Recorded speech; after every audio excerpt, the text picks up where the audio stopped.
Hey there, it's Tom Ryan, founder and CEO of ICR. Before we get into the next episode, I wanted to ask that you subscribe to the show. It'll help us get even more unique and interesting guests on the podcast and in turn continue to educate management teams and the growing ecosystem that creates value for fast-growing private and public companies.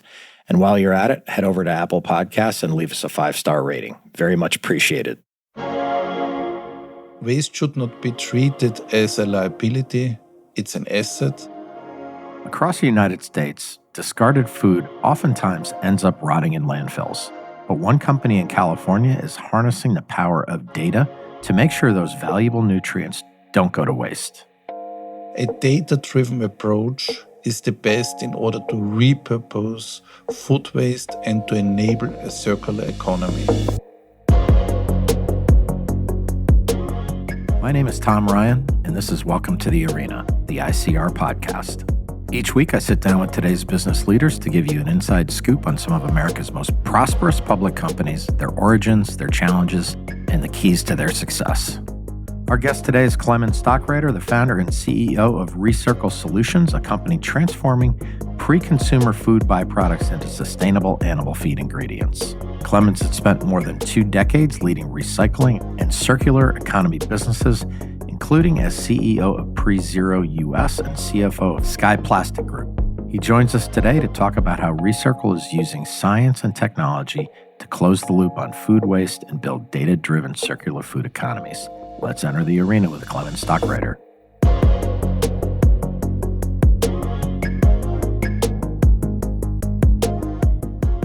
What does Recircle do, knowing that our audience may not be totally familiar with closed-loop businesses and a circular food economy? Maybe start from basics. What does the company do? Recircle is repurposing pre-consumer packaged food waste into sustainable feed and energy products, targeting zero waste to landfill.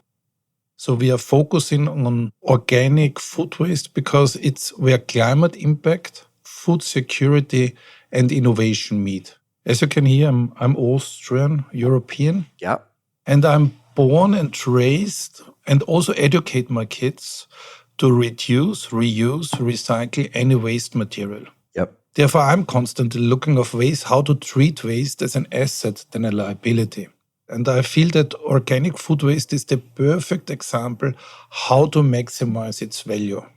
Treating organic food waste is much more than moving it from A to B. You need to make it measurable and to use science to use the full potential of food waste. And that's where Recircle comes into play.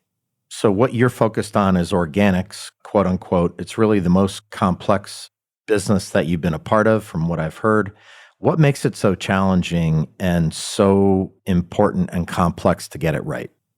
It's like a black box. Every day our nutrition facility is getting material, and this material is fluctuating quality and quantity-wise. To make it a little bit more tangible for you, quantity might change by 250% every day. Wow. And of course, also its mix.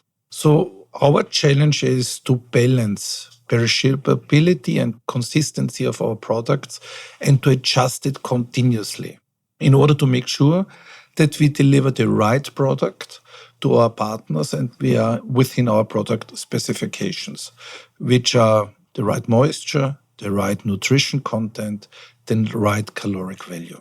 To make it more tangible for people listening, maybe take us inside your Ontario facility. That's Ontario, California. What is the facility? How did it come to be? And what happens on the ground there in a typical day? A typical day, we are receiving the material from our partners.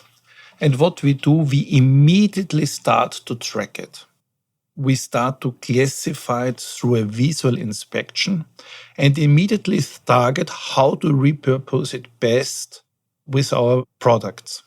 We have a dedicated team which then takes the product, selects the right production strategy, and then our nutrition team comes into play, who is checking rigorously the quality and ensures that we are compliant, that we have the right food safety, and that we are delivering the right products to our partners. So when inbound shipments come to the facility, Clemens, they sometimes have to be depackaged. So in other words, glass and aluminum and other things go to a trusted recycle partner, and then in come the scientist batch by batch and analysis tracking. Is that really kind of what it boils down to? That's completely correct. So what is happening that all those things which are non-organic, we are handing it over to our recycling partners, making sure that this is recycled again. Everything which is coming from the organic side, we have our nutrition experts who produce together with the operations team the right product by depackaging the material and ensuring that we have the right properties when sending it over to the customer. And I think one of the things the company is solving for, not only to do the right thing for sustainability, but it's also the law in California, correct? I think it's worth maybe reviewing that so that people understand this is something that the state of California is behind, and you're coming in and really solving a huge problem for everybody involved. That's exactly clear. So what we are doing as Recircle, we are aligning completely with all the laws of the state of California, which is targeting on the one hand side to reduce organic waste to landfill, on the other hand side to minimize the greenhouse gases. What we have developed with TraceOS is a tool which gives all the data to our partners so that they can report back and underpin their sustainability claim. So we have grocers, we have producers who are delivering us their expired products or products to be expired. Yep. And what we are taking care of is to depack them and to produce something. And then our outbound partners come into play, which are farmers, wherever possible. And if it is not possible, then we are going into anaerobic digestion in order to ensure that we maximize our diversion rate. And I think the one thing you just mentioned was the TraceOS system. Now, I think 20 years ago, or maybe even less, things come in to be recycled. There's no record of what happens. There's no accountability. I think what's so incredible about your business is you're really creating a data-driven business model here that benefits everyone, not only your suppliers, but your buyers down the road, and obviously the company itself. Maybe talk a little bit more in depth about that. Recircle is a data-driven company, and I believe in, as Peter Drucker said, what you can measure, you can manage. TraceOS is our core, which tracks every batch from intake through final use, if it is feed, fertilizer, or energy. In addition, we capture additional data like moisture, caloric, and nutrition data for each outbound load. So therefore, TraceOS creates a complete digital audit trail. Based on our data, we are offering our customers also a better insight into their organic waste. At any point of time, our customers can look into the data, get an understanding of their diversion report, and also get an understanding how much CO2 they have avoided by giving the material to us. When it comes to the established players and how they approach waste management contracts and how they've done things for many years, how difficult is it to convince them to kind of adopt something new, no matter how good it all seems on paper and the good that you're doing for the environment and the reporting and the data-driven? How do you get them to kind of just change the way they do things? Honestly, they don't have to change a lot. We offer them a turnkey solution. So they don't have to change. We offer them additional service, which is far beyond those of our competitors. We offer them solutions where they are immediately compliant, sustainable. And the nice thing with TraceOS, we give them also a possibility to further dig into their food losses, enabling them further to reduce the costs of it. Clemens mentioned that the amount of food they receive can fluctuate month to month, but at different times of the year, they must also be dealing with drastically different types of food coming into their facility. I wanted to know how they cope with that variability and continue delivering consistently high-quality product. We can't change the variability of summer and winter. We can't change the behavior of our customers. What we do have is data data, and again data. And that's really the key of success, as our nutrition department is coming in and trying to find out how can we optimize with the material in hand to develop new products and to repurpose it as it best. I believe everything which we measure, we can further optimize. Therefore, we have this data-driven approach to repurpose the material to its highest possible value by studying feed digestibility and animal performance. With this approach, we have real-world nutritional data and not just only lab results. And I think that is what our partners are looking for, as this is strengthening their credibility and we have full scientific transparency.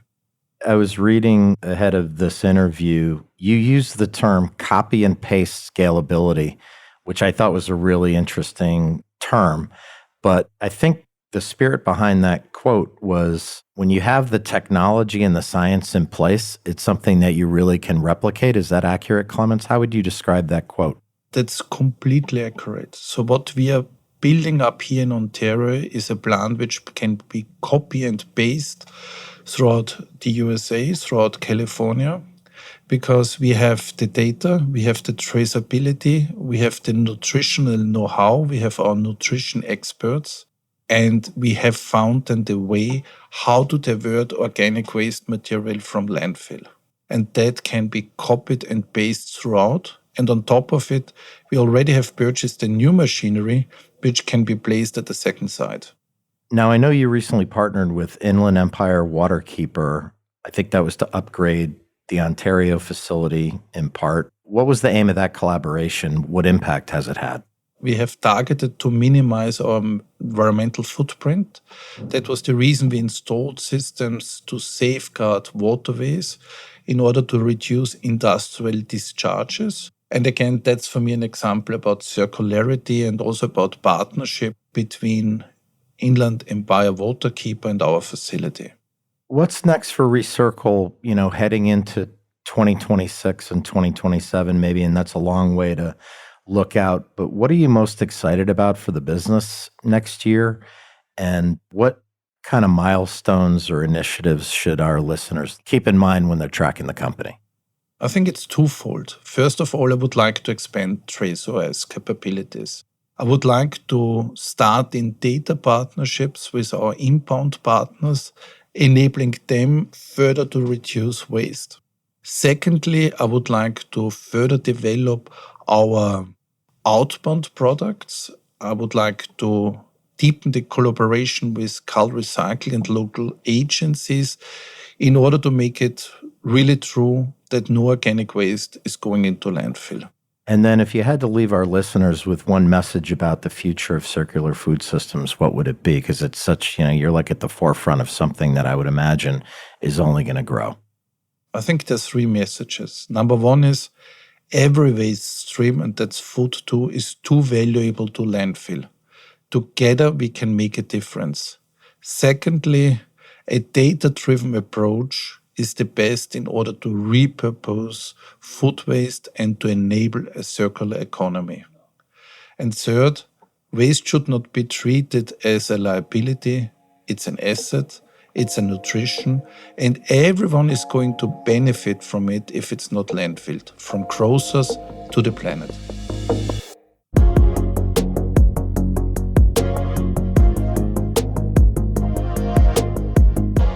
That was Clemens Stockreiter, and his company is Recircle Solutions. They are uniquely marrying science and technology to redefine recycling as a revitalization. In the process, they're building a scalable, closed-loop, data-driven food waste economy, and it'll be super exciting to watch that grow in the coming years. I'm Tom Ryan. We'll see you next time back in the arena.